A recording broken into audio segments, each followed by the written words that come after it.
2027 से बिजली के बिलों में मुस्तहिक सारिफीन के लिए 200 यूनिट की रियायत खत्म कर दी जाएगी।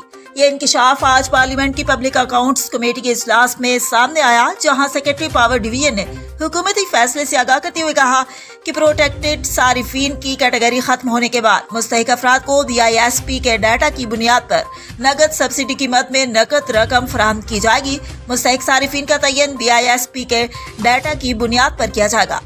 मौजूदा आदाद-ओ-शुमार के मुताबिक 58% बिजली सारिफीन ऐसे हैं जो 200 या इससे कम यूनिट इस्तेमाल करते हैं, जबकि गुज़िश्ता चंद बरसों में मुस्तहिक सारिफीन की तादाद में 50 लाख का इजाफा हुआ है। इजलास में ये भी बताया गया कि सनतों को सस्ती बिजली फराहम करने के लिए IMF को 2 तजवीज़ भिजवाई गई हैं।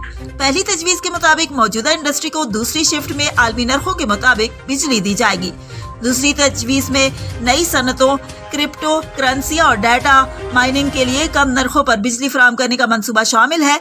सेक्रेटरी पावर डिवीजन का कहना है कि अगर IMF इन तजावीज़ से मुत्तफिक हो गया तो वफाकी काबीना से फौरी मंजूरी ली जाएगी। इंकिशाफ ये भी हुआ कि थर के कोयले से मुल्क की सबसे सस्ती बिजली पैदा हो रही है और आइंदा 10 सालों में दरामदी ईंधन पर कोई नया बिजली घर नहीं बनाया जाएगा।